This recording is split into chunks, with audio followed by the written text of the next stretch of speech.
Hey, this is the Compass Podcast, where we disrupt the everyday with glimpses of the divine. You've probably heard all about the studies and reports regarding Americans' involvement in church. If you haven't seen those reports, let me sum up. Involvement in church is on the decline. In fact, according to my insider info, it's been on decline since about 2009. But now it's reached the point where some surveys suggest that churchgoers are no longer the majority in the United States. That being said, spirituality still seems an important discipline for much of the population. It's just that there's a growing number who no longer see church as necessary to their spiritual growth. For centuries, churches served as sanctuaries of solace and guidance and community. But as our society evolves and undergoes profound changes, individuals are questioning their relationship with organized religion. What motivates them to embark on the soul-searching quest, and what challenges are they facing within the walls of these once hallowed institutions? Well, my name is Ryan Dunn, and we're discussing these stirring questions, seeking not only to understand, but also to find common ground and spark meaningful dialogue here on the Compass Podcast. In this episode, we're going to explore 7 reasons we see people leaving church. And it's really for the purpose of inspiring some new ideas about how we might engage in faith-based communities and provide healthy connections for people. Now, prior to becoming an internet content creation minister, I was a youth minister. I'm on the former youth minister bandwagon. I feel like there are a lot of former youth ministers out there, and not a small portion of the listening audience for this podcast can say, yeah, I used to be a youth minister too. There are all kinds of reasons why there are so many former youth ministers in the world. For a long time, the role was considered a stepping stone for something else. There was a lot of learning to do within the church about fair expectations for youth ministers and ministries with young people in general. But let me tell you why I left professional youth ministry. For years, I watched students who had once been motivated and inspired leaders in our youth programs leave the church. Or rather, they weren't really leaving, as in abandoning, they just stopped showing up within the church. And these were students who previously would show up to anything we were doing in the ministry. A planning session for future youth meetings, they were there. Weeding the flower bed outside a community center, they were there. Setting out church for chairs for quote unquote big church on a Sunday morning, they showed up. But sometime after high school, they just stopped showing up for anything. But that was not universal. Some students became leaders in their respective churches as these young people became young adults. And I was often surprised by this because oftentimes these were not the students most likely to be involved in our youth-specific activities. And so after watching the behaviors of former students for over a decade and a half, I came up with a hypothesis. And it goes like this. A young person's church involvement had very little to do with their involvement in youth group. Instead, it was the students who had plugged into the larger church who were staying active. For example, there was a young man who rarely participated in our youth activities, but ushered at Sunday service alongside his father for several years. Well, he became heavily involved in his church as a young adult. Or there was another young man who really did not like youth group, but loved singing in the choir on Sunday mornings. As an adult, that person stayed heavily involved in church. One student went to Sunday school class with their parents instead of going to the dedicated high school Sunday school. And you can guess, she's still doing things in church as an adult. These experiences really caused me to question whether or not our form of ministry for young people was the most effective. Was it really effective to keep siloing off young people into peer-level groups when the experience suggested that future involvement in church depended largely on those students forming relationships outside of their age-level peer group? I had these doubts about effective practice in church, and then this group called Rethink Church came calling with ideas about using digital means for relationship building, and it was a bit too enticing of a possibility to pass up. So in my early days in this role, I had a podcast idea about following up with some of the young people I formerly worked with.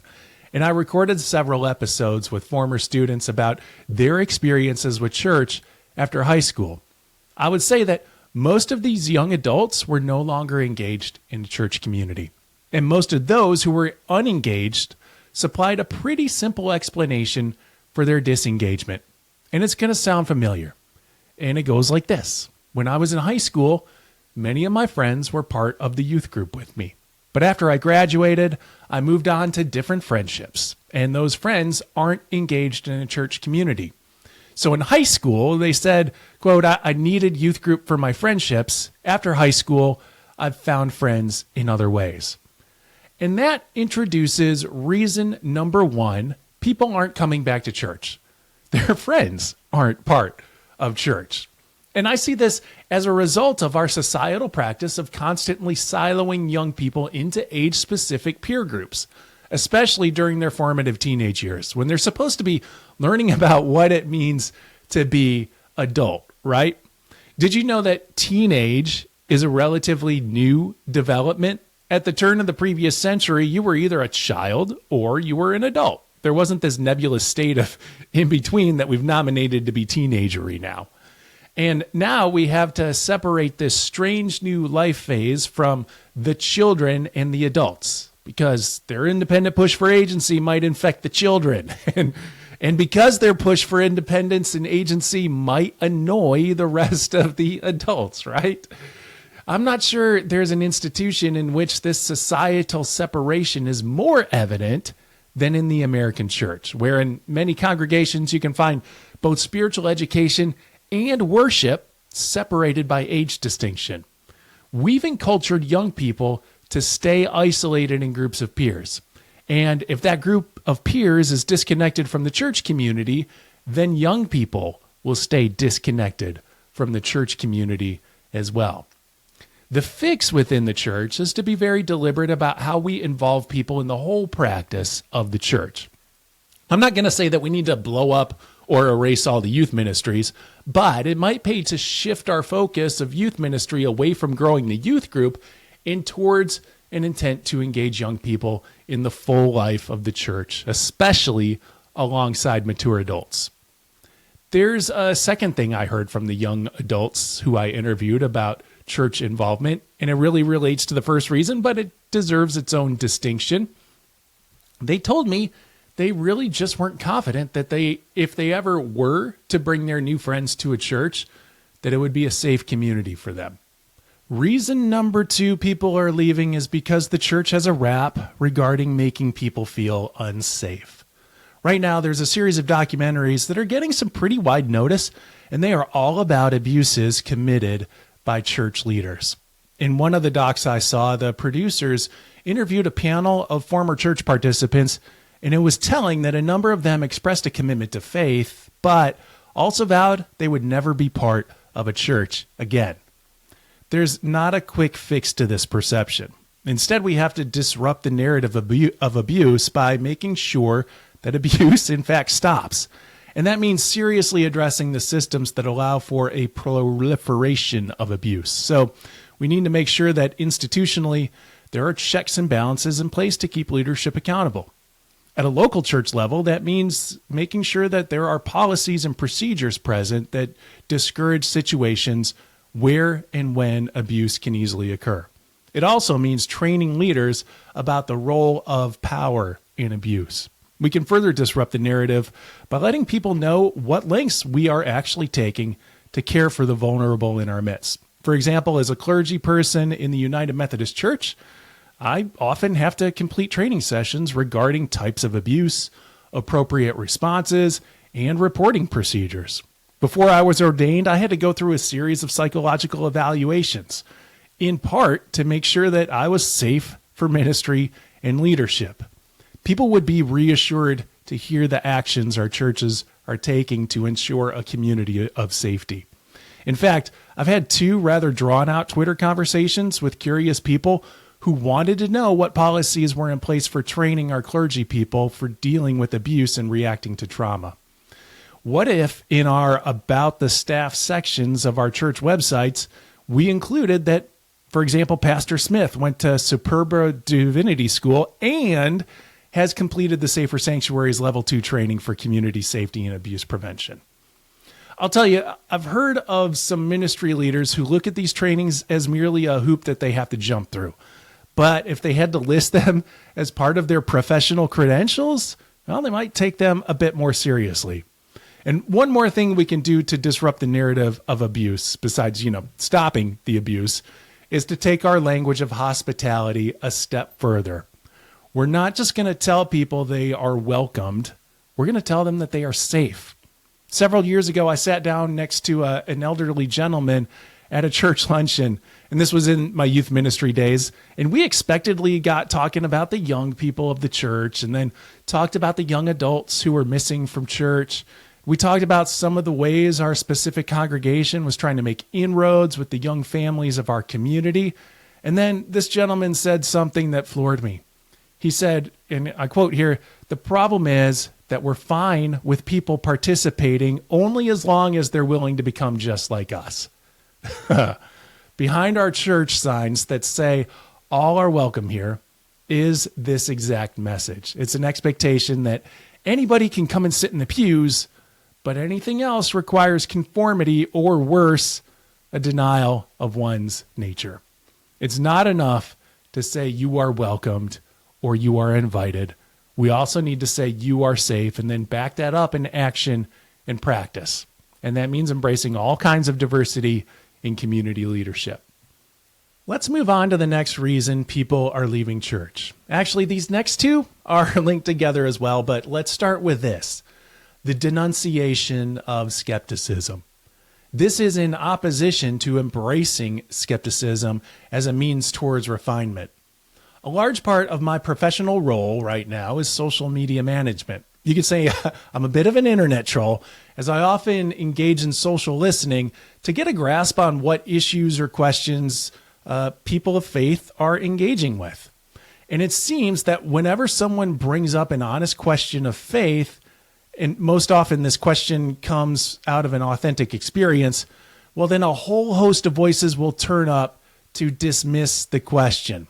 So someone might say, "I'm having a real hard time understanding how we can talk so much about God's good plan when this same God flooded the earth and encouraged the Israelites to commit homicide or genocide." Those are some legit concerns, but too many voices jump into the conversation to dismiss the questions as already being answered, or to dismiss the question asker as somebody who lacks faith. There's no other discipline on earth where we human beings make an assumption that we've discovered all there is to know. But we do that in faith. We've made an implicit assumption that when it comes to faith, there's nothing left to be discovered or revised. Sure, there might be things to rediscover that we've forgotten over time, but there's nothing new to discover. And that is a discredit to our own human experience, especially for those of us who are alive today, because this relegates us to less important factors in the greater traditions of our faith. It's like we have nothing to add, and it limits our faith to a fixed, defined, and stationary set of practices and standards that exists nowhere else in the world, instead of a living and alive and moving practice. I can't think of any other place in our human experience where that happens. Reason number 4 people are leaving the church is the internet. Seriously. This relates to the previous reason, because if people's experiences and questions are dismissed as having nothing to offer our conversations about faith, then guess where they take those questions and stories of experience? Yeah, they take them to the internet. The internet means we now have the ability to find our own information and process our own discernment. And we can sidestep the voices of authority that exist in our immediate community. And it's curious to note again that the decline in church participation really accelerated in 2009, because that's when the first iPhone was introduced. And it was about that time that smartphones became ubiquitous. The internet moved into a lot of people's pockets, and that ushered in an age when all kinds of information and opinions became instantly accessible. We didn't have to go home and read books to get differing opinions or insights on what we were told on Sunday morning. We could call that stuff up with the computer in our pocket in real time. And you know what we did in the church? we made everyone turn off their cell phones. It was like a punishable offense to pull out your cell phone in one of my youth groups. In another, we developed a little jingle that we sang as we invited everyone to turn off their phones. Well, invited or mandated. Now, the idea was that we didn't want people to be distracted from what was happening in our time and place, but the side effect was that we cut people off from a stream of information, which was the internet. That doesn't mean that the internet is evil. It's simply a revelation that the church, especially the less fundamentalist form of the church, has been super slow to adapt to new technologies. While more and more people associate digital technologies as part of their personal meaning making, the church has been resistant to inhabiting digital spaces. And it seems the more progressive in theology one gets, the more culturally resistant the people are to utilizing digital technologies. So here's an example. Ask an AI bot about the Christian view of creation. And what you're likely going to get is an answer that is actually not reflective of a majority of Western Christians. But instead, you'll get an answer that is much more conservative in its assertions or what it says. That's because the AI bot trolls the internet and pulls material, and its answer is a reflection that there is a lot more fundamentalist or conservative material out there than progressive or liberal-leaning material. In much of the church world, we're holding on to a Gutenberg practice in a Google era. We're still counting on books and unbroadcasted Sunday sermons and synchronous offline classes to disseminate ideas and to facilitate connections and relationships. In the meantime, people are gaining a lot of information from tutorials on YouTube and from videos of TED-style talks and from take-at-your-own-pace certification courses online and from always-on Discord servers and Reddit threads. The retort I often hear is that those places, specifically places like Reddit and the major social media sites, well, they're just cesspools of negativity, right? And for sure, I'll admit the negativity can be found there. But for much of our society, these same sites are well springs of valuable insight in places where they can cultivate meaningful connections with other human beings. All right, that was the fourth reason people are leaving the church, the internet. Reason number 5, we've engaged in far too much coercion without compassion. Really, this comes down to a Christian perspective that it's okay to try and litigate someone else's behavior because of our Christian beliefs, meaning that we try to make our Christian beliefs into law, even though most of the rest of the country doesn't share our Christian beliefs. You could also note that often Christians don't agree on what a faithful perspective of an issue is. So when Christians try to litigate behaviors around abortion, for example, with a justification that it's what their faith calls them to do, the rest of the country doesn't understand. It is coercion without compassion, and it simply inspires ire and resistance. Reason number 6 people are leaving church is something we're calling the Gospel of Sin Avoidance. I'm stealing this phrase from my friend, and I need to unpack it a bit. In the Christian world, we've lost a vision for what the actual physical world could be. Instead, we've turned the gospel into a means of encountering a paradise after we die. So this means our faith speaks primarily to a future state of our own personal being. And as such, it becomes a moral code for us to ensure our achievement of that future reality. So we're just trying to earn heaven when we die. What that lacks is a sense of urgency and vision relating to what the actual physical world could and should be, and how this physical world is, in fact, a part of God's plan. Instead, we've turned the gospel into a means of encountering a paradise after we die, which honestly is not all that inspiring in the here and now. And when I read the biblical gospels, I don't get a sense that the driving inspiration of Jesus and his contemporaries was this achieving heaven when we die. Jesus talked about the kingdom being established on earth in the here and now. The idea was to make heaven on earth. But instead of focusing on the values that inspire the creativity to establish more heaven on earth, the church at large is concentrated on denouncing the negative actions of self, or denouncing sin. meaning we're more likely to get messages of, here's how you're messing up your chances to get to heaven, than we are to get messages that say something like, here's how God's kingdom is busting onto the scene today. And this can actually be really destructive. The Gospel of Sin Avoidance tends to say to the individual, for lack of a better word, you suck. And isn't it amazing that Jesus loves you anyway?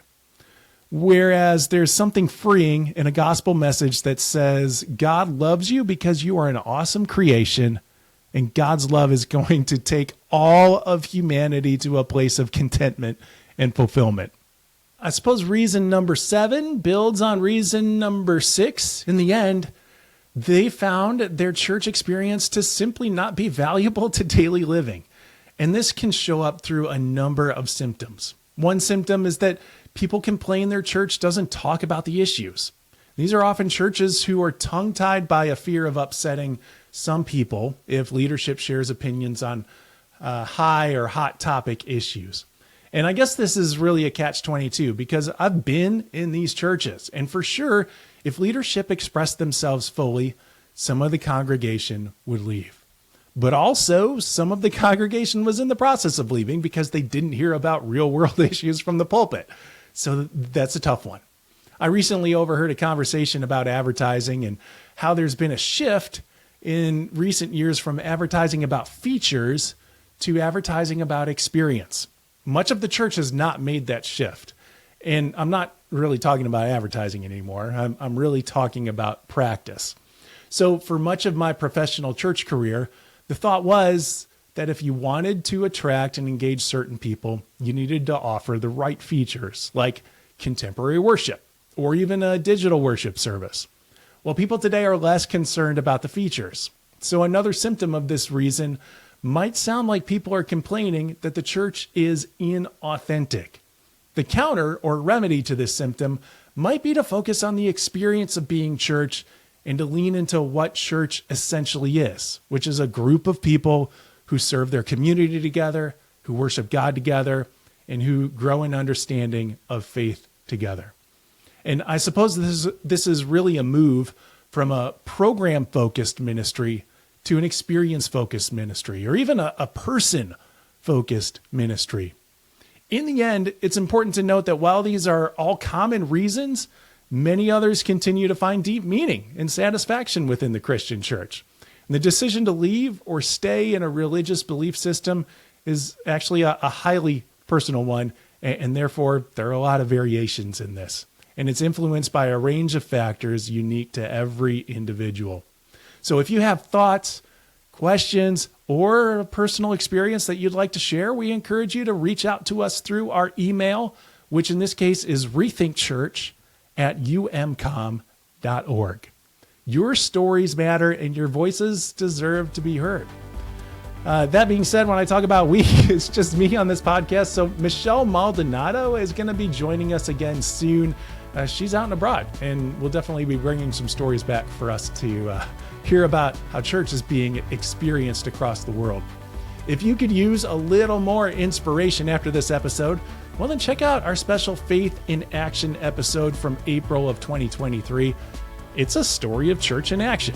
Or if you want to hear some good news, then check out our episode with Otis Moss III called Linking Love and Justice. While you're listening, we would really appreciate it if you leave a rating and or review. The Compass Podcast, which is this year's podcast, is brought to you by United Methodist Communications. And we will be back with a new episode in 2 weeks. So we will chat at you then. Peace.